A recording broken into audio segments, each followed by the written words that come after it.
विदेहराज जनक से कहा अब हमको भी विदा कर। फिर विदाई का प्रसंग आया है। विदा होते जनक जी ने बहुत सारा दहेज दिया। कंबलानाम च मुख्यानाम छौवान कोट्यंबराणि च, करोड़ों कंबल, रेशमी वस्त्र, हाथी घोड़े, रथ पालकी, दास दासी, ददौ कन्या सतम तासाम दासी दासमनुत्तमम, ये सब दिया। खूब दहेज दिया। देखो दहेज ये भी एक सामाजिक बहुत बड़ी कुरीति आज समाज में व्याप्त है, और दहेज के कारण कितना अन्याय भी होता है। परंतु दहेज का शास्त्र में वर्णन भी है, लेकिन किस प्रकार का दहेज? दहेज इस प्रकार का कि अपने तरफ से कुछ मांगना नहीं, और देने वाला प्रेम से जो दे दे उसे स्वीकार कर लेना, ये परंपरा है। दहेज को कुप्रथा बनाया लोगों ने। दहेज तो शुभ प्रथा है, ये सुंदर प्रथा है। जो अपनी बेटी दे रहा है, जिस बेटी को पाला पोसा, जीवन भर प्राणों से ज्यादा प्यार किया, उस बेटी को जो विदा कर रहा है, उसके लिए धन की क्या कीमत? वो तो देता ही है। लेकिन लोभ में पड़कर जब व्यक्ति दबाव बना करके अपनी मांग को पूरा करवाता है, वो दहेज दुखदायक। कुछ मांगो मत। तुम वर पक्ष के, वर माने श्रेष्ठ, तुम्हारा पक्ष श्रेष्ठ पक्ष है, और श्रेष्ठ पक्ष के होकर के भीख मांग रहे हो। वर पक्ष माने श्रेष्ठ पक्ष, और कन्या पक्ष का मतलब कनीय पक्ष। कनीय माने छोटा, वो तो पहले से ही छोटा है, वो तो हर जगह तुम्हारे सामने झुका हुआ है। वर पक्ष को अपना बड़प्पन दिखाना चाहिए। कोई मांग नहीं। कन्या रत्न से बड़ा रत्न क्या हो सकता है? और कन्या के पिता को बोले अपने बेटी के सुख के लिए जो उससे बन पड़ेगा वो करेगा, और वो श्रद्धा प्रेम से जो दे दे उसे स्वीकार कर लेना चाहिए। यही विवाह में दहेज लेने और देने की विधि है। लेना भी चाहिए और देना भी चाहिए, लेकिन लेने देने का तरीका क्या है ये जानना चाहिए। जनक जी ने दिया, दशरथ जी ने लिया। रामायण में वर्णन, दशरथ जी के पास कोई कमी नहीं थी। महाराज अवध राज सुरराज सिहाई, दशरथ धन लखि धनद लजाई। उनको कोई धन क्या दे? जिन दशरथ जी के खजाने में इतना धन है कि कुबेर के पास भी उतना नहीं, उन दशरथ जी को एक छोटे से राजा कितना दे देंगे? दशरथ जी चक्रवर्ती सम्राट, और जनक जी बोले जनक जी एक क्षेत्र के राजा, एक प्रांत के राजा हैं, और दशरथ जी महाराज चक्रवर्ती सम्राट। फिर भी प्रेम पूर्वक दिया तो दशरथ जी ने उसे स्वीकार कर लिया। अहंकार नहीं दिखाया, नहीं नहीं रखे रहो, हमको क्या जरूरत है, हमारे पास तो सब ऐसा कुछ। प्रेम से दिया है तो प्रेम में दिया गया उपहार स्वीकार कर लिया। दशरथ जी ने स्वीकार और लेकर के अयोध्या आए। अयोध्या में रखने की जगह ही नहीं थी, कहां रखे? पहले से खजाना भरा था। तो सब हीरे मोती पन्ने पोखराज जो रत्न मिला, दहेज में सोना चांदी सब मिला। सेवकों ने कहा महाराज कहां रखें, खजाना तो पहले ही से भरा था। अब दूसरा कोई महल बनवाओ, दूसरा खजाना बने, फिर वहां रखा जाए। दशरथ जी ने कहा खजाना बनाने की जरूरत नहीं, ऐसा करो कि वो अयोध्या के दक्षिण दिशा में ले जाकर के खुले मैदान में सब रख दो। जितना आया वहां से सब अयोध्या से दक्षिण दिशा में एक खुले मैदान में ले जाकर के वो सब रत्न रख दिया गया, मणियां रख दी गई, और वो पड़ी रही, धूल जम गई। हजारों वर्षों में उस पर धूल जम गई। मिट्टी पड़ते पड़ते पानी वर्षा, मिट्टी आई। कहीं से पक्षियों ने ला करके अनेक वनस्पतियों के बीज वहां पर डाल दिए, और धीरे धीरे वो मणियों का जो समूह था वो पर्वत का आकार ले लिया, और उस पे वृक्ष जम गए, वो पर्वत बन गया, मणि पर्वत। आज भी अयोध्या में मणि पर्वत। अब तो वो मणियां नहीं दिखती, कलयुग है, लेकिन आज भी वो मणि पर्वत है, और वही अयोध्या के गिरिराज महाराज। जैसे ब्रज के गिरिराज गोवर्धन है, ऐसे हमारे अयोध्या के गिरिराज श्री मणि पर्वत है। मणि पर्वत गिरिराज हमारे श्री प्रमोद वन धाम, श्री सरयू सी सुभग सुसरिता सीता कुंड ललाम, हमें तो रघुनंदन सो काम, और देव के ही काज से ये छाड़ लखन श्री राम, हमें तो रघुनंदन सो काम। ये हमारे अयोध्या के संतों की अनन्य भक्ति रघुनाथ जी के चरण। आज भी वो मणि पर्वत है, और वही मणि पर्वत पर पास में जैसे यहां मानसी गंगा, वैसे वहां पर तिलोदकी गंगा प्रवाहित। गुरुदेव वशिष्ठ ने अपने अग्निहोत्र शाला में अग्निकुंड के पास पड़े हुए तिल को, हवन करते समय तिल गिर जाता इधर उधर, हवन करते समय जो तिल पड़ा हुआ था उन्हीं तिलों को उठा करके गुरुदेव वशिष्ठ ने संकल्प किया और कहा कि गंगा को एक बार भगीरथ लाए।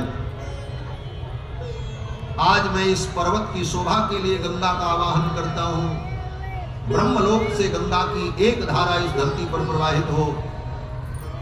तो जैसे यहां मानसी गंगा है ब्रज में, उसी प्रकार वहां पर गुरुदेव वशिष्ठ ने अपने यज्ञ कुंड के तिल के द्वारा एक गंगा को प्रकट किया, जिनका नाम तिलोदकी गंगा हुआ है। वो तिलोदकी गंगा वहां मणि पर्वत पर हुआ है। ये अयोध्या का वैभव है। अब तो अयोध्या का वैभव आप देख ही रहे हो सारी दुनिया में। आज अयोध्या का जो वैभव है, इसी पृथ्वी पर बहुत से ऐसे देश होंगे जिन देश के किसी नागरिक से पूछा जाए कि भैया भारत देश में कोई गाजियाबाद जिला है, कोई कानपुर जिला है, कोई लखनऊ जिला है, तो शायद बहुत से लोगों को न मालूम। लेकिन दुनिया के किसी कोने में चले जाओ, पूछो अयोध्या कहाँ है, तो सारी दुनिया जानती है अयोध्या कहाँ है। और ये आज से नहीं, अयोध्या नाम नगरी तत्रासील लोक विस्तृता। महर्षि वाल्मीकि कहते हैं लोक विस्तृता, तीनों लोकों में अयोध्यापुरी जानी जाती है, केवल धरती पर ही अयोध्या ऐसी। मानव मात्र की सृष्टि का मूल स्थान है अयोध्या, क्योंकि मनु जी महाराज अयोध्या के राजा थे, जिससे मानवों की सृष्टि हुई। हमारे आपके सबके पूर्वज मनु जी महाराज अयोध्या, और उन मनु जी ने अपने मनु स्मृति में लिखा है, क्या लिखा? बोले एतद् देश प्रसूतस्य सकाशादग्र जन्मनः स्वं स्वं चरित्रम शिक्षेरन पृथिव्याम सर्वमानवा। मनु जी कहते हैं मेरे इस देश में जो पैदा हुए अग्रजन्मा ब्राह्मण है, एतद् देश प्रसूतस्य सकाशाद अग्रजन्मनः स्वं स्वं चरित्रम शिक्षेरन पृथिव्याम सर्वमानवाः। पृथ्वी के सभी मानव अपने चरित्र की शिक्षा यहाँ के लोगों से ग्रहण करें। अयोध्या का चरित्र सारी दुनिया के लिए अनुकरणीय है। मनु जी आज से लाखों वर्ष पहले कहते हैं स्वं स्वं चरित्रम शिक्षेरन पृथिव्याम सर्वमानवाः। पृथ्वी के सभी मानव अपने अपने चरित्र की शिक्षा कहां से लें? बोले अयोध्या से लें, काशी से लें, बद्री नारायण से लें, किसी अन्य तीर्थ से लें, अयोध्या का नाम। अयोध्या ऐसी नगरी है महाराज जो भगवान को अत्यंत प्रिय है, अति प्रिय मोह यहाँ के वासी, और वहाँ के वासी ठाकुर को कितने प्रिय हैं। तो भगवान की ऐसी अद्भुत लीला, दशरथ जी को जितना दहेज मिला साहब रखवा दिया, मैदान में मणि पर्वत हो गया। वही मणि पर्वत अयोध्या के गिरिराज है। जनक जी ने खूब दहेज दिया, बारात अयोध्या के लिए चल पड़ी। रास्ते में परशुराम जी मिले, थोड़ी सी बात कह करके वाणी को विराम देंगे। श्रीमद् रामचरितमानस में परशुराम जी महाराज तो धनुष टूटते ही आ गए। ज्यों ही धनुष टूटा, आयो भृगुकुल कमल पतंगा। लेकिन वाल्मीकि रामायण के अनुसार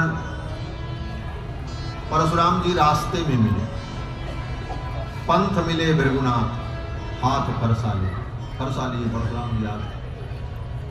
सारे बराती डर गए, अब क्या होगा, ये तो सबको मार डालेंगे, विश्व विदित क्षत्रिय कुलद्रोही। लेकिन परशुराम जी ने आकर के राम जी के सामने खड़े होकर के कहा, रामदास रथे वीर वीरियम ते श्रूयते अद्भुतम।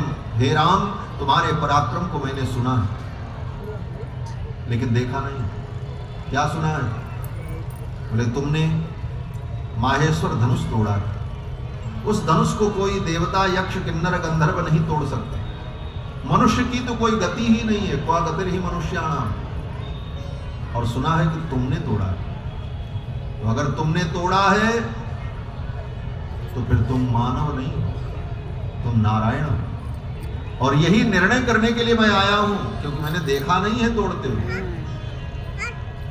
क्या नारायण का इस धरती पर अवतार हो गया? और अगर नारायण का धरती पर अवतार हो गया धर्म की रक्षा के लिए, तो अब मेरा कार्य भी पूर्ण हो गया, क्योंकि परशुराम जी भी भगवान के अंश हैं। परशुराम जी का प्रयोजन तब तक है जब तक राम जी का अवतार नहीं। क्यों? बोले एक अवतार का काम पूरा हो गया, अब दूसरे अवतार आ गए, अब वो अपना काम करेंगे। 24 अवतार में परशुराम जी भी। तो परशुराम जी ने सोचा, लगता है भगवान का परिपूर्ण अवतार हो गया, क्योंकि उस धनुष को मनुष्य तो तोड़ नहीं सकते, देवता, गंधर्व, यक्ष तोड़ नहीं सकते, भगवान के अलावा।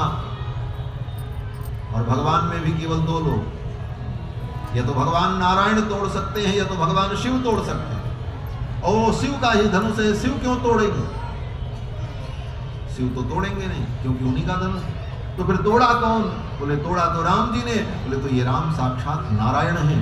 यही समझने के लिए परशुराम जी आए, यही जानने के लिए आए हैं, इसी को स्पष्ट करने के लिए परशुराम जी आए। परशुराम जी ने कहा, राम, एक धनुष मेरे पास भी, और ये वैष्णव धनुष है। जिस धनुष को आपने तोड़ा है वो शैव धनुष था, ये वैष्णव धनुष है। इस दोनों धनुषों का इतिहास है। एक बार देवताओं ने भगवान शंकर और भगवान विष्णु में लड़ाई करा दी। देवताओं ने कहा